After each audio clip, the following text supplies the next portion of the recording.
اعوذ باللہ من الشیطان الرجیم بسم اللہ الرحمن الرحیم ربی یسر ولا تعسر وتمم بالخیر۔ تاریخ طبری جلد اول کا مطالعہ کر رہے ہیں۔ آج کی ایپیسوڈ میں قصہ موسیٰ علیہ السلام اور خضر علیہ السلام کی مزید کچھ تفصیلات بیان کریں گے۔ سب سے پہلے آپ سے ریکویسٹ ہے کہ آپ نے اگر ابھی تک اس چینل کو سبسکرائب نہیں کیا تو اسے سبسکرائب کریں، لائک کریں، شیئر کریں اور بیل آئیکن لازمی پریس کریں تاکہ آپ کو ہر نئی آنے والی ویڈیو کا نوٹیفیکیشن موصول ہو سکے۔ جزاک اللہ۔ قصہ موسیٰ علیہ السلام اور خضر علیہ السلام۔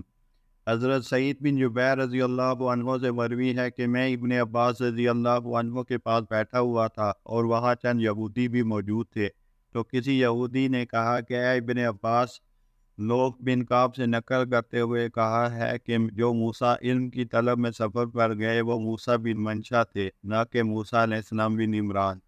ابن عباس رضی اللہ عنہ سے نے پوچھا کہ نوح واقعی ایسا کہتا ہے؟ پھر فرمایا کہ نوح نے جھوٹ کہا ہے۔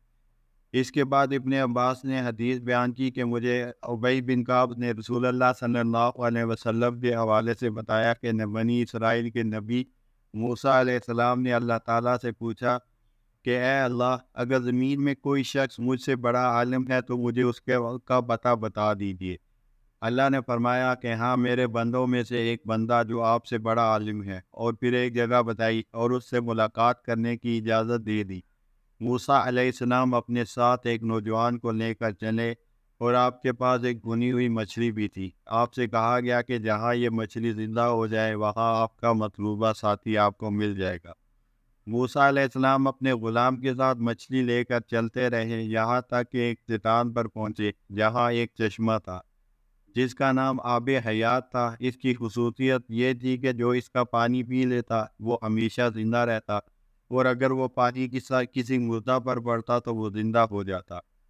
چنانچہ جب وہ دونوں حضرات وہاں ٹھہرے اور پانی مچھلی سے لگا تو وہ زندہ ہو گئی، اور اس نے اس سمندر میں اپنا راستہ بنا لیا۔ لیکن موسیٰ علیہ السلام کو پتہ نہ چلا اور وہ آگے چلے گئے۔ جب وہ اس جگہ سے ایک مرحلہ آگے بڑھے تو موسیٰ علیہ السلام نے اپنے غلام سے کہا، ہمارا کھانا لاؤ، اس سفر میں بہت تھکاوٹ ہو گئی۔ غلام کو اس وقت ساری بات یاد آ گئی۔ اس نے کہا کہ جب ہم چٹان کے پاس ٹھہرے تو اس وقت مچھلی نے سمندر میں راستہ بنا لیا، اور میں یہ بات آپ کو بتانا بھول گیا تھا، اور یہ بات شیطان کی طرف سے تھی۔ چنانچہ حضرت ابن عباس فرماتے ہیں کہ موسیٰ علیہ السلام واپس لوٹے، یہاں تک کہ اس چٹان کے پاس پہنچے، وہاں ایک شخص کو دیکھا جو چادر اوڑھ کر لیٹا ہوا ہے۔ موسیٰ علیہ السلام نے سلام کیا، اس نے جواب دیا اور پوچھا کہ آپ کون ہیں؟ آپ نے کہا کہ موسیٰ بن عمران ہوں۔ اس نے پوچھا، بنی اسرائیل والے موسیٰ؟ فرمایا کہ ہاں۔ پوچھا، آپ یہاں کیوں تشریف لائے حالانکہ آپ کی قوم کو آپ کی ضرورت ہے؟ موسیٰ علیہ السلام نے فرمایا کہ میں آپ کے پاس رہنمائی کا علم حاصل کرنے کے لیے آیا ہوں۔ خضر علیہ السلام نے کہا، آپ میرے ساتھ رہ کر صبر نہیں کر سکتے؟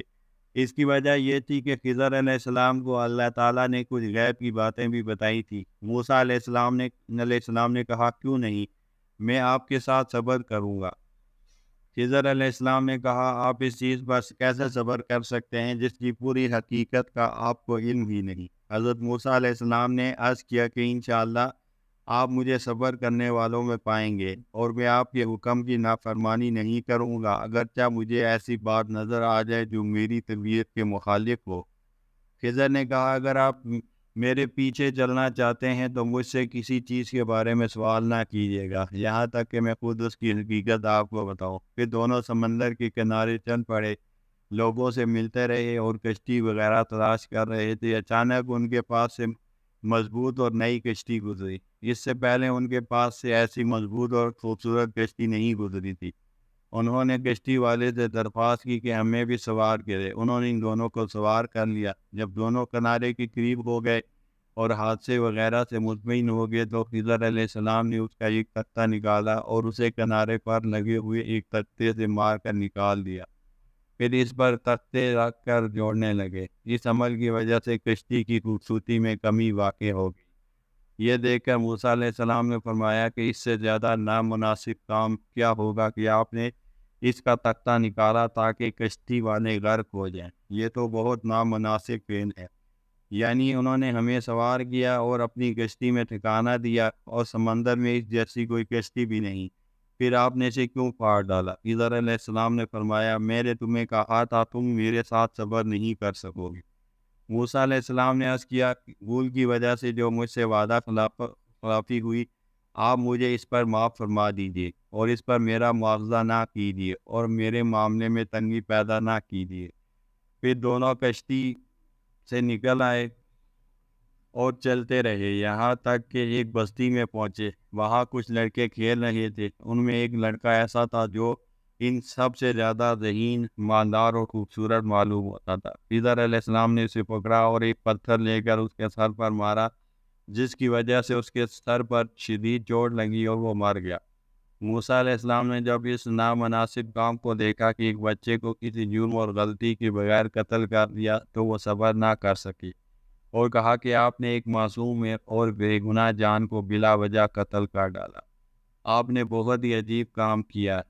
خضر علیہ السلام نے کہا میں نے آپ سے کہا تھا کہ آپ میرے ساتھ صبر نہیں کر سکیں گے۔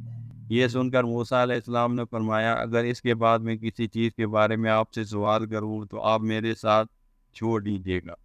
آپ نے میری طرف سے عذر قبول کرنے میں انتہا کر دی۔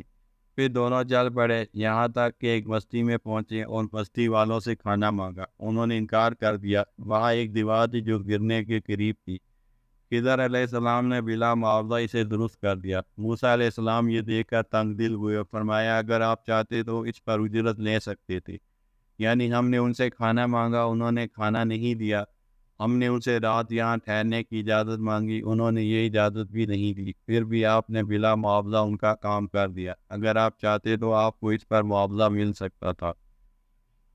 یہ سن کر خضر علیہ السلام نے فرمایا میری اور آپ کی جدائی کا وقت آن پہنچا ہے، اب میں آپ کو ان باتوں کی وجہ بتاتا ہوں جن پر آپ صبر نہ کر سکیں۔ وہ کشتی تھی چند غریب لوگوں کی جو سمندر میں کام کرتے تھے، میں نے اس میں عیب پیدا کرنے کا ارادہ اس لیے کیا کہ پیچھے ایک ظالم بادشاہ آ رہا تھا تو میں نے اس میں عیب ڈال دیا، تو اس طرح ان کی کشتی کو عیب دار بنا کر اس بادشاہ سے بچا دیا۔ جہاں تک بچے کے قتل کا معاملہ ہے تو اس کے والدین ایمان والے متقی تھے اور ہمیں خدشہ ہوا کہ یہ لڑکا بڑا ہو کر کفر اور نافرمانی کا اثر ماں باپ پر ڈالے گا، لہذا ہم نے چاہا کہ اس کے والدین کو رب اس لڑکے کے بجائے ایسی اولاد دے جو پاکیزگی میں اس مقتول لڑکے سے بہتر ہو۔ اور جہان کا تک دیوار کا تعلق ہے تو وہ گاؤں کے دو یتیم لڑکوں کی تھی اور اس دیوار کے نیچے ان لڑکوں کا مال مدفون تھا۔ ان لڑکوں کا مرحوم باپ ایک نیک آدمی تھا، بس تیرے رب نے چاہا کہ وہ دونوں یتیم اپنی جوانی کو پہنچ جائیں، بعد میں اپنا خزانہ خود نکال لیں۔ ان تمام کاموں میں سے کوئی کام میں نے اپنی رائے سے نہیں کیا، اور یہ حقیقت ہے کہ ان باتوں کی جن پر آپ صبر نہ کر سکے۔ حضرت ابن عباس رضی اللہ عنہ فرماتے ہیں کہ دیوار میں موجود خزانے سے مراد علم ہے، بغیر اجازت آب حیات پینے کی سزا۔ حضرت اکرمہ رضی اللہ عنہ سے مروی ہے کہ ابن عباس رضی اللہ عنہ سے کہا گیا کہ موسیٰ علیہ السلام کے ساتھ جانے والے غلام کے بارے میں ہمیں کچھ علم نہ ہو سکا کہ اس کے ساتھ کیا ہوا۔ ابن عباس نے جواب دیا کہ اس کے بارے میں یہ کہا گیا ہے کہ اس نے آب حیات پی لی تھی جس کی وجہ سے اس کو ہمیشہ کی زندگی مل گئی۔ کسی شخص نے اسے اپنی کشتی میں بٹھایا اور پھر سمندر میں چھوڑ دیا اور وہ قیامت تک اس میں تیرتا رہے گا۔ اس کو یہ سزا اس لیے دی گئی کہ اسے آب حیات پینے کی اجازت نہیں تھی لیکن پھر بھی اس نے پی لیا۔ پانچویں روایت قرآن مجید کی آیت فلا یم جمی بینہا موتہما کے تحت حضرت قتادہ رضی اللہ عنہ کا قول مروی ہے کہ جب اللہ تعالیٰ نے موسیٰ علیہ السلام اور ان کی قوم کو فرعون سے نجات دلوائی اور سمندر سے پار کر دیا تو آپ نے بنی اسرائیل کو جمع کیا اور خطاب کرتے ہوئے فرمایا اے اہل بنی اسرائیل تم اہل زمین میں سے بہتر اور سب سے زیادہ جاننے والے ہو۔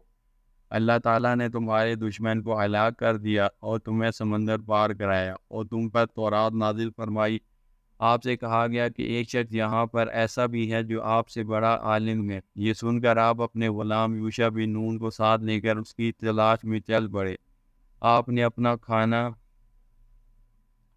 ایک تھیلے میں ڈالا۔ ان دونوں کو یہ نشانیاں اللہ تعالیٰ کی طرف سے بتلائی گئی تھی کہ جب یہ مچھلی زندہ ہو کر سمندر میں چلی جائے تو وہاں تمہاری ملاقات ایسے عالم سے ہوگی جس کا نام خضر ہے۔ چنانچہ جب وہ اس مقام پر پہنچے تو مچھلی زندہ ہوئی اور اس نے سمندر میں چھلانگ لگا دی اور اپنا راستہ بناتی ہوئی آگے چلی گئی۔ جہاں سے گزرتی تو وہاں دونوں طرف کا پانی خشک ہو جاتا۔